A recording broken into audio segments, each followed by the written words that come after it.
جايب لك خبر هيفرحك فوق ما تتخيل، هيخليك كده طاير من الفرحة. تمام.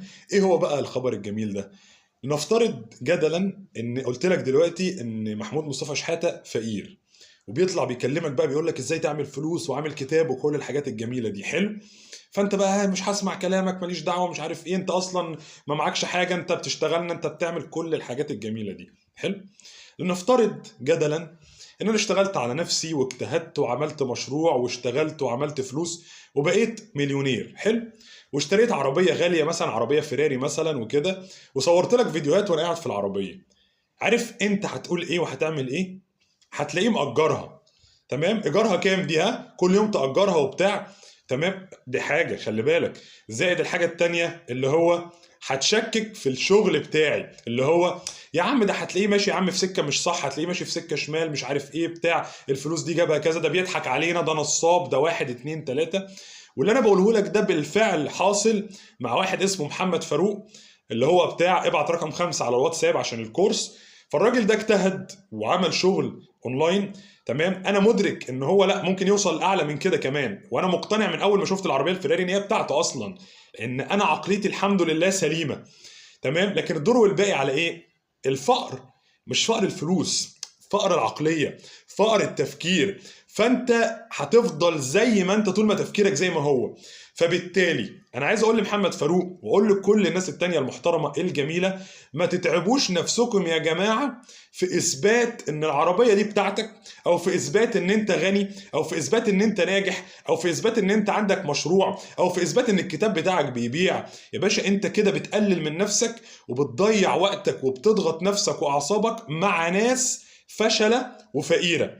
هما هيبقوا مبسوطين بده. عارف انت من الاخر كده اجيبها لكم بالبلدي، عارف انت لما يبقى في خنزير في وسط الطينة ويقوم حادف عليك شوية طينة كده، فانت تتضايق فتتعصب فتعمل ايه؟ فتنزل تتخانق معاه في قلب الطينة، علشان هو حدف عليك حتة صغيرة على هدومك، مع ان انت كنت ممكن تمشي وتغسل الهدوم بتاعك وتكبر دماغك منه، ده خنزير. انما انت، هو خد غرضه منك، انت نزلت له في قلب الطينة عشان تتخانق معاه. ايه اللي حصل هنا؟ هو كخنزير مستمتع، وانت اتعصت طينة اكتر من اللي كانت موجودة عندك الصغيرة اللي كنت ممكن تمسحها. الهدوم بتاعتك دلوقتي يا باشا حلها ايه؟ هترميها في الزبالة، خلاص ما يصلحش ان انت تغسلها. افهم بقى الكلام ده. فعلشان كده يا حبايبي يا حلوين، تمام، انت قول مهما تقول، انا مش شايفك، انا اصلا مش شايف. طب والله العظيم في تعليقات من ان الناس بتعلقها ديت والله العظيم بتضحكني، انا بقعد اضحك. فببقى عايز اقول له شكرا انك ضحكتني من قلبي، انا بقالي فتره ما ضحكتش، فشكرا انك ضحكتني من قلبي بجد. فالشاهد في الموضوع من الاخر، الفرق بين الغني والفقير هو طريقة تفكيره ونظرته للأمور. طول ما انت عايش بنظرية المؤامرة اللي هي زرعوها في دماغك من المسلسلات والأفلام اللي احنا بنتفرج عليها من زمان واحنا صغيرين، ان المليونير ده يا اما تاجر سلاح، يا اما تاجر مخدرات، يا اما ماشي في سكة شمال. تمام. وان دايما الشخص المتدين المتواضع هو شخص فقير ماديا، وده مش صح على فكرة. وبالمناسبة معظم الصحابة كانوا أثرياء مش أغنياء، أثرياء، يعني مليارديرات لا مؤاخذة يعني. منهم عثمان بن عفان ومنهم عبد الرحمن بن عوف. سيدنا عبد الرحمن بن عوف، عشان اديك مثال على العقلية، تمام، يلي بتقول لي انا معيش فلوس اعمل حاجة، انا معيش فلوس اشتري الكورس بتاعك، معيش فلوس اشتري بضاعة، معيش فلوس، واخد بالك؟ فانت حطيت في دماغك حجة الفلوس. انا لو بقى معايا فلوس هعمل والله، وانا واثق مليون المية ان انا لو اديتك فلوس دلوقتي وقلت لك انا مش عايزها، دي ليك انت بس تشتغل وانجح، مش هتعرف تعمل حاجه، وهتضيع الفلوس في كلمه. سيدنا عبد الرحمن بن عوف كان من اثرياء الصحابه. المهم لما جت الهجره بتاع، والنبي عليه الصلاه والسلام اخى بين المهاجرين والانصار، فراح سيدنا عبد الرحمن بن عوف معهوش اي حاجه، من راجل ملياردير او مالتي مليونير للصفر، معهوش حاجه، هو رايح كده بالهدوم اللي عليه. فلما راح، فلما جه النبي عليه الصلاه والسلام يؤخي بين المهاجرين والانصار، فالمهم راح سيدنا عبد الرحمن بن عوف لشخص هو من اثرياء المدينه. فالراجل ده عنده بيت ومتجوز اتنين. فقال له ايه؟ بص الايمان، وبص العقليه، وبص حب الخير للغير. القلوب صافيه، القلوب نظيفه، ما فيهاش امراض، ما فيهاش حقد، ما فيهاش غل. قال له البيت بتاعي ده انا هقسمه نصين، انت هتاخد نص وانا نص. بص بقى الاصعب، يعني دي صعبه على النفس، بس الاصعب قال له ايه؟ قال له انا متجوز اتنين، اختار انت مين اللي انت عايزها او الاحلى في نظرك وانا اطلقها وانت اتجوزها. فبص بقى سيدنا عبد الرحمن بن عوف نتعلم منه حاجتين. الحاجه الاولانيه عزه النفس، عزه النفس، لان الراجل ده كان شبعان. حلو. هو دلوقتي معهوش. وعلى فكره هو لو كان خد نص البيت ولو كان اتجوز الست بعد ما التاني يطلقها، على فكره مش عيب ولا حرام، عادي جدا، ومحدش هيعترض على ده وما فيهاش اي حاجه. بس هو ما عملش ده عشان عزه نفسه رقم واحد. تاني حاجه قال له ايه؟ هو طبعا قال له يعني ربنا يبارك لك في بيتك وزوجتك وازواجك، يعني دلني على السوق. دلني على ايه؟ على السوق. قول لي السوق فين. ايه ده؟ قول لي السوق فين. عرفني بس السوق فين. فراح سيدنا عبد الرحمن بن عوف وهو معهوش اي حاجه، فراح السوق. فانا متذكره من القصه ان هو تقريبا باع حاجه من ملابسه او حاجه كده، يعني حاجه بسيطه يعني خالص، وبقى معاه فلوس، يعني اللي هو اتصرف في حاجه من اللي معاه اللي هو لابسها او حاجه كده وباعها. تمام. وجاب فلوس، وبعد كده الفلوس الصغيره الجميله خالص ديت ابتدى ان هو يتاجر بيها في السوق. اسمع بقى الصدمه اللي هقولها لك اللي جايه دي. يعدي الزمن ويعدي الوقت ويصبح عبد الرحمن بن عوف اغنى واسرى، يعني من الاثرياء اكتر من الراجل اللي كان من اغنياء المدينه، اللي هو كان قال له تعالى خد نص بيتي وخد ايه، يعني هطلع لك واحده من مراتي وانت تتجوزها.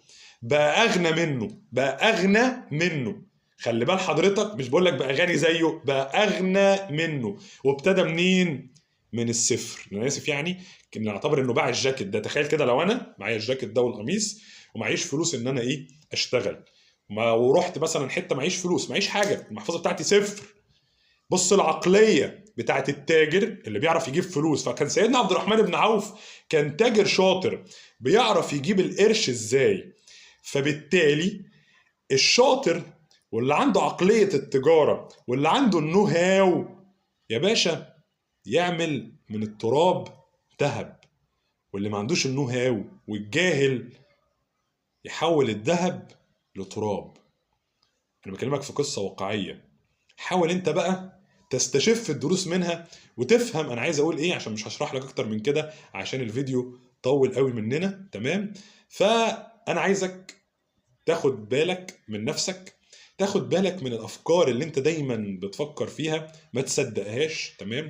علشان تبقى غني او عشان تعمل فلوس حتى او تزود دخلك، محتاج انك تتخلى عن الافكار القديمه اللي انت متمسك بيها. لان لو الافكار دي صح كان زمان وضعك المادي دلوقتي اعلى من كده.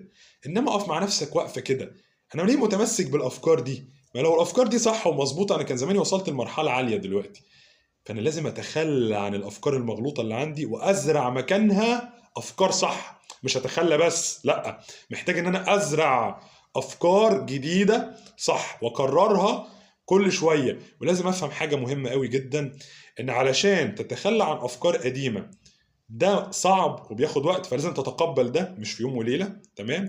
وعشان تزرع مكانها افكار جديده برضه بتاخد وقت. فلا تقسو على نفسك في فكره التوقيت، او تقول انا بقالي اسبوع ولسه ما اتغيرتش، او بقالي شهر ولسه ما اتغيرتش. مش اقعد سنه بس. السنه دي لما تقعدها وانت بتغير دماغك وافكارك، تمام، انت كده السنه دي عدت عليك وانت استفدت جامد جدا. مش لازم السنه تعدي عليك وانت بتكسب فلوس، انت كسبت فكر وطريقه تفكير معينه، هي دي اللي هتجيب لك الفلوس بعد كده. لان انت عدى عليك سنه واثنين وثلاثه واربعه، اربع خمس سنين فاتوا انت ما عملتش اي حاجه، ولا غيرت فكرك، ولا كسبت فلوس زياده، ولا اشتريت كتاب تقراه، ولا سمعت فيديو ينفعك. انت مقضيها في الهلس وفي التيك توك وبتاع. ما علينا. اتمنى اتمنى ان اللي شاف الفيديو ده لو عقليتك كويسة خليها كويسة اكتر، ولو عقليتك فيها افكار مغلوطة ابتدي خد القرار دلوقتي بعد الفيديو ده انك تبتدي تتخلى عنها وتبتدي تحط افكار جديدة. والافكار الجديدة دي هتجيبها منين؟ مش هقول لك من محمود مصطفى شحاتة، لا، من القراية، الكتب. تمام. الكتب لما هتقرا هيغير لك تفكيرك وهيفتح لك افاق. انت هتحس وقتها قد ايه انت كان فايتك كتير قوي وانت ما بتقراش. السلام عليكم ورحمة الله وبركاته.